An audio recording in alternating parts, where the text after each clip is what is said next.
Hello guys, so my name is Zeke and welcome to my channel. I have always been into spirituality, self-help, personal growth, and development. Bata pa lang ako when I was 17, interested na talaga ako sa mga topics na ito. Na may mga tao pa lang kayang mag-lucid dream, mag-astral projection, nagpa-practice na meditation, ng Reiki, sa pagkontrol ng energy at ng chi sa katawan, yung mga nagtatarot card readings, mga esoteric knowledge, hermetic principles, and mysticisms, at marami pang iba. Way more beyond than the normal and Western traditions. I knew from the start it was during my high school days that I was meant for something bigger. That there's something more than meets the eye. Na mayroon pala talagang beyond than this plain old world.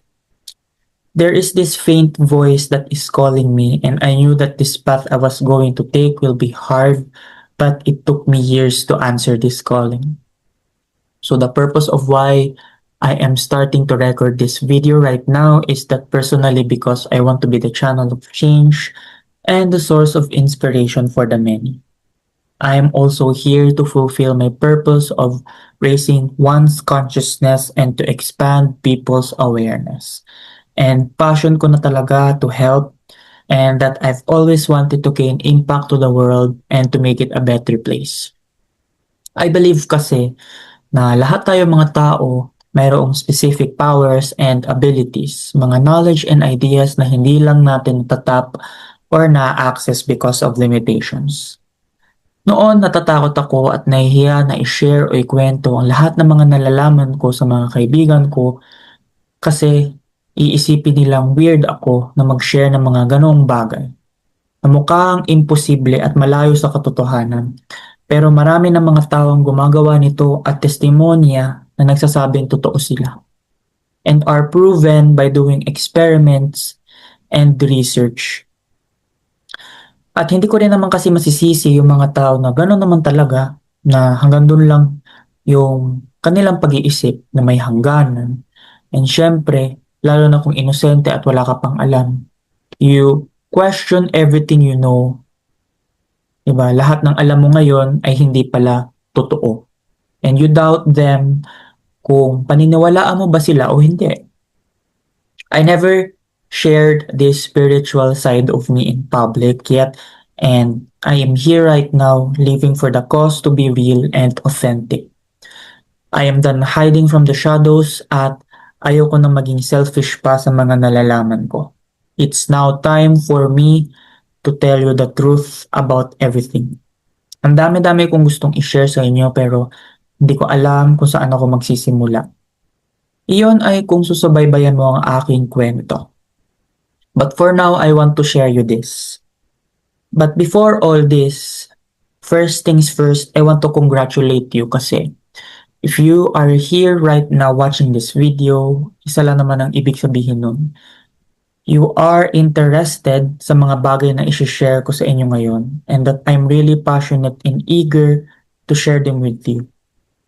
I'm not saying this na isa akong enlightened spiritual master, a spiritual guru na magtuturo sa inyo ng mga esoteric knowledge and wisdom. I'm just here to guide you. At isa lang din naman akong pangkaraniwang tao na katulad niyo. Hindi tayo nagkakalayo dahil pare-parehas lang naman tayong nakaka-experience of what we so-call life here in this planet. Yung mga struggles, mga hardships, mga pains, suffering sa buhay na ito. Nangangarap lang din naman ako, 'di ba, na mabago ang buhay ko at mahanap yung purpose ko sa life na maging malaya at masaya, 'di ba? Sa opinion ng iba. I know that this is something na hindi masyado pinag-uusapan at pinagtutuunan pansin ng maraming tao at disclaimer lang, and please bear with me with an open mind since yung mga topics na ibabahagi ko sa inyo ay medyo sensitive. At once na malaman mo lahat ng mga ito, how you will see the world will never be the same. Maaring alam ko maka-trigger ito, maka-offend o maka-insulto sa mga beliefs na pinanghawakan mo ngayon na meron ka. but also letting you know that I respect it and I am not imposing you to change your beliefs over mine. I am just only simply a messenger sharing information for you at nasa sa inyo na yon kung paano mo ito tatanggapin. Paniwalaan mo man ako sa hindi, bahala ka na, it's all your choice. You can judge me and my thoughts all you like, basta I will keep sharing random stuffs here on this social platform. Either makatulong siya sa'yo or hindi. It depends on you, what you believe to be true, at kung ano ang mga morals at values na meron ka. Ang mahalaga is that I spread my seeds of knowledge for you guys. However, I strongly believe that yung mga bagay na ituturo ko sa inyo from here on forward, may it be primarily in spirituality, personal development, growth, esoteric wisdom, and knowledge, are all information that are rich of high value na makatulong talaga sa inyo in your personal life, in whichever life status you are in. It can be applicable to anyone, but it is not for everyone. So I am warning you. This is not for you kung hindi ka open-minded. Pananaw mo yan, and this is simply a rather state of awareness. Isa lamang itong discussion, a statement of my own personal viewpoint based on what I see, experience, at base doon sa mga libro na aking mga nabasa, sa mga documentaries, sa mga interviews na aking napanood at talagang pinaglaanan ko ito ng maraming oras at masuri kong pinag-aralan ito. At inintindi yung mga impormasyon at tema base sa gusto ko mga ibatid sa madla. So don't take it too far-fetched. From this place on forward, you can also slowly begin to understand how you can embody this larger aspect of who you really are. Na hindi lang basta ikaw yan na nabubuhay dito sa physical plane of existence. Na lahat tayo ay mayroong specific role sa mundong ito. You may find yourself no longer accepting certain aspects of your current reality, your relationships, your career, your goals, kung ano mang merong religious or spiritual beliefs na meron ka, may all be forced to change as you come to understand na lahat ng mga beliefs and past decisions natin were never really taken on by choice, but were installed by default. Why? It is because that our beliefs dictate our life and reality we are living in right now. And a lot of us focus on what the external world would offer rather than going deep within and exploring their own true selves. For me, I believe that having a spiritual awakening is one of our main purposes in life.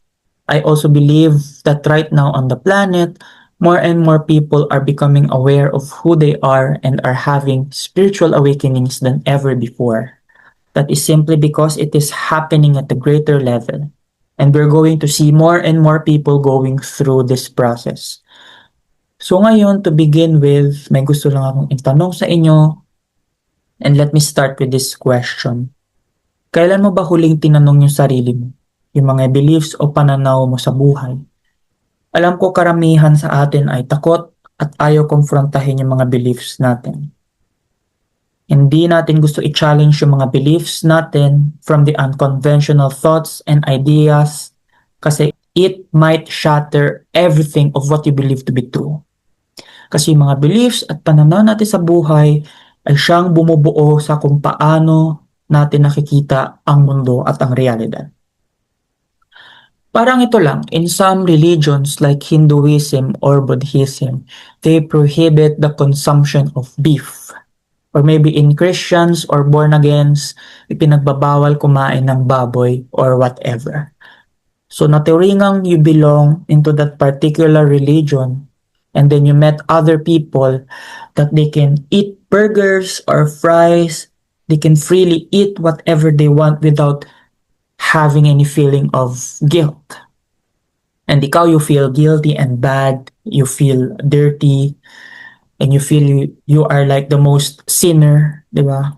suffering from the mental constraints na makasalanan ka, and that when you try to eating the forbidden foods religion has taught you, kasi you have deeply ingrained yung root cause and meaning of the belief na yun talaga is yung totoo, and that it is what you allow to accept in your mind to be true.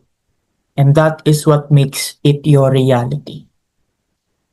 Kaya ang daming mga confusion, chaos, diba? Wars, and misunderstandings because of different perspective, views, beliefs, and understanding. But however, you can influence this ideal construct of rules. Kasi there are universal and fundamental truths na kahit anong gawin mo, balibaliktaran mo man ang mundo, hindi mo mababago yun.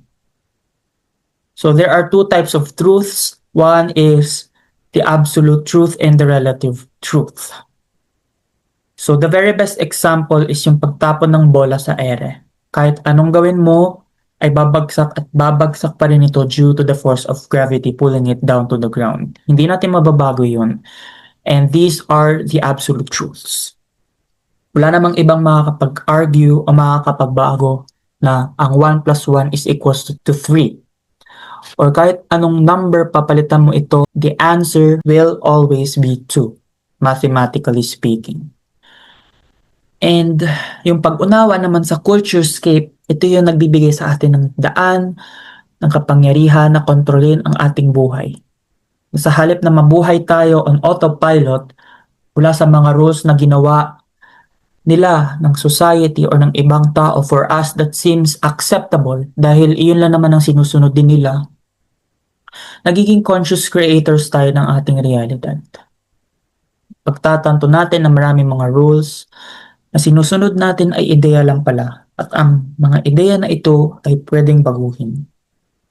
Hindi naman ibig sabihin ito na kailangan mong i-reject o kaligtaan lahat ng mga bagay or kultura or sa lipunan mo or kung ano man yung mga natutunan mo sa kanila. It is still part of you and it what makes you you. Hindi ito tungkol sa pagre-rebelde para lang maging isang rebelde, magrebelde. Tungkol ito sa pagiging aware sa mga influences sa paligid mo para makagawa ka ng conscious choice and ng action kung tatanggapin mo ba ito or hindi. Diba? As you wrap up this video, I just want to leave you with a challenge. Take a moment to reflect on your own life. Ano ba yung mga beliefs or norms that you have been following or questioning? Mapa-religion man yan, mapapamahiin man yan na sinusunod ng mga ng pamilya mo. And are there any areas in your life where you feel stuck or unfulfilled? What would it look like to break free from those limitations and create a life that is truly extraordinary? Remember, awareness is the first step to transformation. Once you see these patterns, you cannot unsee them. And that is a good thing, and that is a good sign. And that is the beginning of a journey towards greater freedom, fulfillment, happiness, and joy. So if you found this discussion valuable, I'd love to hear your thoughts in the comments down below. How has this culturescape influenced your life? What are the beliefs or norms you starting to question?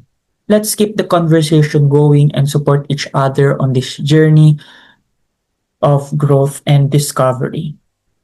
I am building a community of conscious thinkers and I'd love for you to be a part of it. There are so many fascinating topics that I want to share and explore, but I can't explain everything in one single sitting. But I can't wait for them to share with you. So thank you so much for joining me today. Remember, you have the power to shape your reality, to create your life that is extraordinary. Until next time, keep questioning, keep growing, and stay amazing. Peace out.